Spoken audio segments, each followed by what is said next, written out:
Hey everybody, this is Mr. Covey here, and this is the video where we're going to introduce what parametric functions are. So before we look at this, parametric functions are just a type of function. So you actually could have learned about this in your MAH class. It used to be something they learned about in MAH, and just because of timing and stuff, you guys don't learn about it anymore. But it's just a type of function. So the purpose of this video is just to kind of introduce you to what parametric functions are. I'm doing no calculus in this video. Our next lesson is, now that we know parametric functions, how do we do calculus with them? So you're not going to hear me talk about derivatives or anything calculus related today. Cool. We're just going to talk about this new type of function called a parametric function. I think it's actually helpful if you read this bottom part first. Why are parametrics important? So why don't you pause and read that first? Okay, I hope that makes sense, right? So when you're thinking about something like planes, just thinking about points and intersecting isn't detailed enough to actually capture the reality. What you need is another dimension, and that other dimension, that other independent variable, is time. So we want to be able to plot not just where things are, but at what time is our point at that location. We're going to add in this component of time. I hope you can see, like, oh, time is a real thing. And like the parametrics are actually used a lot in a lot of modeling situations. So in college, you'll encounter parametrics quite a bit. Yeah. So what they are when we're actually trying to write an equation is a new way of thinking about plotting points, creating graphs and functions. I'll let you guys read that top part. I don't need to read to you. Read the top part.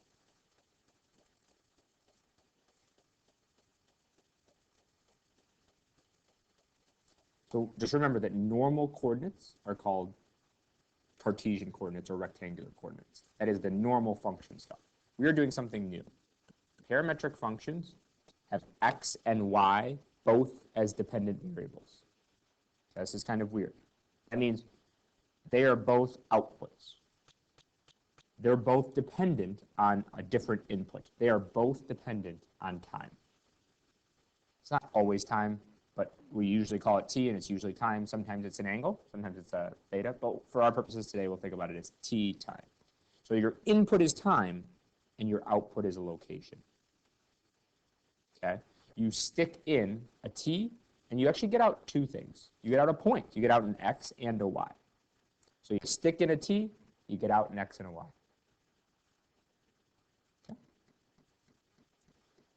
Instead of asking, what is the y when x is 4, you can ask the question, what are x and y when time is 3? That's the kind of question you say. What are the coordinates when t is 3? Instead of saying, what's the y when x is this? Okay? And why are these important? We said that at the beginning. Because when you model stuff, a lot of times you want the location, the coordinates, to be dependent on some other variable, oftentimes time. Okay. To graph a parametric then by hand, you make a table. The table is going to be a little different. Over here, we usually put our independent. We're going to put our independent. We're going to put our time over here. But then over here, where we usually put our y, we're going to put x and y. Because for every t, you're going to get out an x coordinate and a y coordinate. So your table is going to look a little bit like this. T is your independent variable. You're going to plug in some t's.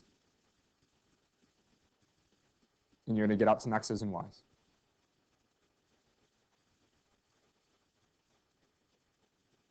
Sorry.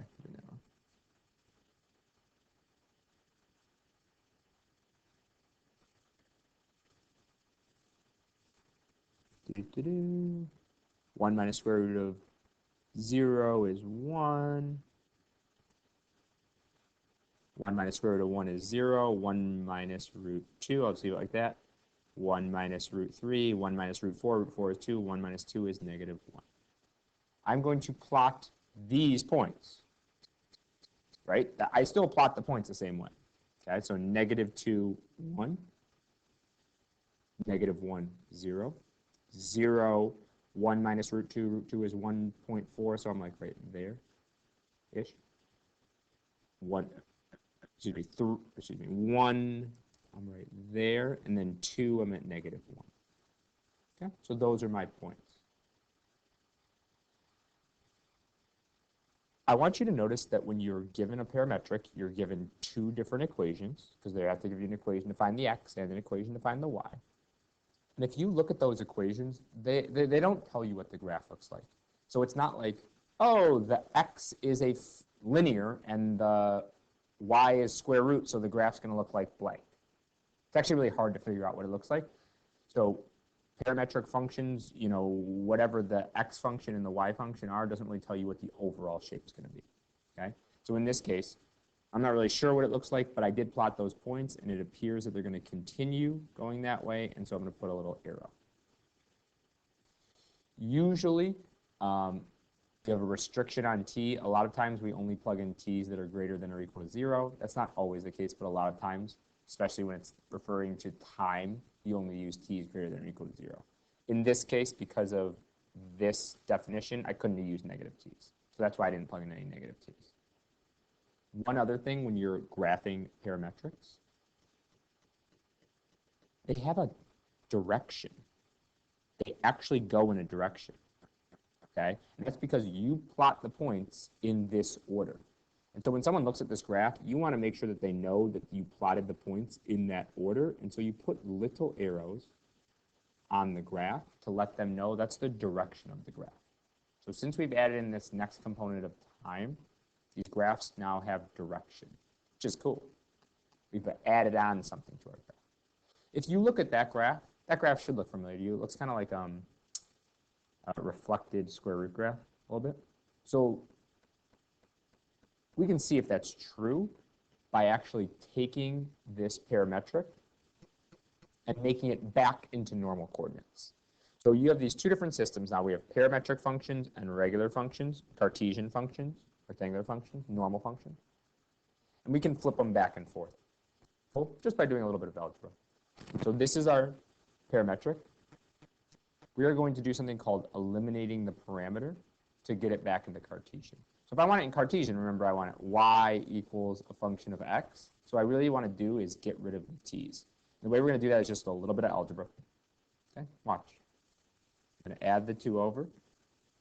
Now I know t is x plus 2. I'm going to substitute it into the y. Use a little bit of algebra. Instead of writing square root of t, I'm going to write square root of x plus 2. And I'm done. I've done a little bit of algebra, and I've taken my parametric, and I've made it into rectangular. And if I look at my graph, oh yeah, it looks like a square root graph shifted left 2, reflected over the x-axis, and moved up 1. Transformation. Yeah.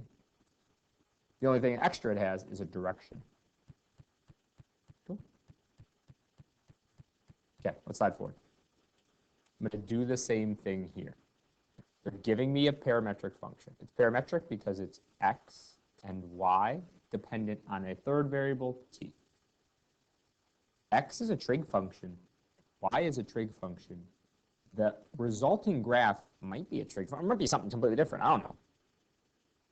Okay? Because what those individually are isn't going to dictate what the graph looks like. Okay? I'm going to graph this by making a table with t's. So I'm going to plug in, and it's going to spit out x's and y's. Obviously, if these are both trig functions, when I plug in t's that I want to pick, I'm going to pick trig stuff. So I'm going to do 0. I'll do like pi thirds, like pi halves, be like 2 pi thirds, pi. Sure. Just going to pick some trig, you know, some angle values, some radian values. Plug them in. 2 times cosine of 0. Cosine of 0 is 1. 2 times 1 minus 1 is 1. How did you do? Why don't you pause and fill this out? Cool. Yeah, you guys can do this, so you don't need to watch me do this. Cool. I added 3 pi halves and 2 pi in there, too, just to get a couple more points. Okay. So now that I plugged in those theta values, I'm going to plot these points. 1, 1. 0, 3 root 3 over 2 plus 1. We should try and approximate this. Root 3 is like 1.7. 1.7 times, sorry, 1.7 divided by 2 times 3 plus 1. I don't know, this is going to be something like, we can try and figure this out. It's going to be roughly 3.5, 3.6, something like that. Okay, so 0, 3.5-ish. Negative 1, 4. Negative 2, same y value, 3.5-ish. Negative 3, 1.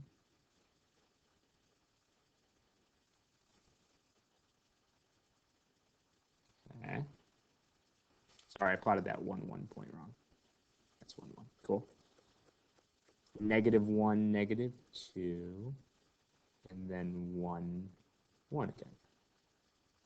Cool. Those are my points. Okay. I could always get a couple of extra points too. I wasn't sure what shape this is. The important thing is that this has a direction. So as I graph this, make sure you put little arrows to let the person know, hey, when I made this graph and you use bigger and bigger t values, the graph is going this way. And if you kind of connect these, and maybe it'd be helpful if we got a couple extra little points in there, you can see that this graph is an ellipse. You wouldn't have really guessed that, right? So if you have a parametric that has two trig functions, sometimes it makes an ellipse. It's kind of weird, but that's because parametrics are their own thing. Kind of makes sense. Parametrics go up and down, ellipses go around. There's a connection there. Okay. That's how you graph a parametric by hand. I want to eliminate the parameter real quick, meaning I want to take this parametric and I want to flip it into x's and y's. Hopefully, we get an x and y equation that is one that creates an ellipse, because we got to graph an ellipse. The way we're going to do this is not by getting the t by itself and substituting it in. Instead, I'm going to use trig identities. I'm going to use the fact that sine squared plus cosine squared equals 1. You guys know that. And I'm going to take advantage of that. Okay? Do some algebra here. Not bad. Ready? All right. So in order to eliminate the parameter here, I'm going to try and get the trig functions by themselves. So I'm going to add the 1 over here. Divide by 2. And I'm going to figure out that cosine of t is x plus 1 over 2. I'm going to do a similar thing for y. I'm going to figure out that sine of t is y minus 1 over 3. And I'm going to use the fact that sine squared plus cosine squared equals 1 to throw those together. Sine squared plus cosine squared equals 1. Oh, you mean y minus 1 over 3 squared plus x plus 1 over 2 squared equals 1. What I've done now is taken my two parametric functions that were with x's, y's, and t's, and I've made into an equation that only has x's and y's in it. I've eliminated the parameter. The parameter is t. Okay, so I've eliminated the parameter. In other words, I've switched it into rectangular mode. If you want to clean this up a little bit, it'd be y minus 1 squared over 9 plus x plus 1 squared over 4 equals 1, which I hope you remember is an equation of an ellipse with a center at negative 1, 1, minor axis of 2, major axis of 3, which is exactly what we have here. There's the center, minor axis is 2, or 4, whatever you want to think about it. Major axis is, or not, whatever, you know what I'm saying. Cool. Big idea here. In order to graph a parametric, you pick t values and get out x's and y's. When you graph the parametric points, you have a direction. There's also an algebraic process through which you can eliminate the parameter to switch it into normal Cartesian coordinates, which is just with x's and y's. I do want to show you calculator stuff really quick. Okay, your calculator can graph parametrics, and I want to show you how that works. I'm going to show you how to use the graphing calculator with parametrics, but note that the next couple pages in your packet are just some practice with parametrics that would be good for you to do. Cool. You also have some bookwork with this, but I'd like you to do this practice too. Would be a good thing to do. There is an answer key on the following pages. Cool. So that would be a good thing to use. The answer key is right in there. It'd be good for you guys to be able to do that. There is also a booklet with this. But on the following page after that is some notes we put in about using your graphing calculator to graph parametrics. So hopefully those help you a little bit. But for now, I'm just going to show you some stuff with graphing parametrics that I think will be helpful. So when you go to your graphing calculator and you hit the y equals, it looks like this. You're like, wait, I can't type a parametric in there because that says y equals, and parametrics have x equals and y equals and t's. And your calculator knows parametrics. It's a smart calculator. You hit the mode button. Instead of being in normal function mode, you're going into parametric mode. You're going to hit y equals, and look, your calculator's like, oh, I know parametrics. You got an x and a y, and they're both functions of t. And you type in your equations. So if I wanted to type in, sorry, I'm going to go back. Let's graph this guy. Let's graph this, oops, sorry. Let's graph the second one we did. 2 cosine t minus 1, 3 sine of t plus 1. Cool.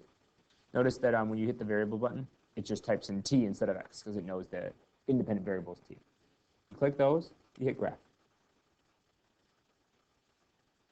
And in this case, it actually kind of graphed it pretty well. A couple of things I want to show you. First, if you hit the window, you'll notice some things are the same, some things are different. There's still an x-min, x-max, y-min, y-max, so you can change the size of the window. There's also a t-min and a t-max, and that tells you what t-values you want to graph. So this is saying graph t-values from 0 to 2 pi. Okay, so you can change it. You can say, I just want to graph t-values from 0 to 4. And if you graphed that, or just, oh, it is only going to graph part of that ellipse. Yeah. You can also change the t-step, which is kind of like the resolution.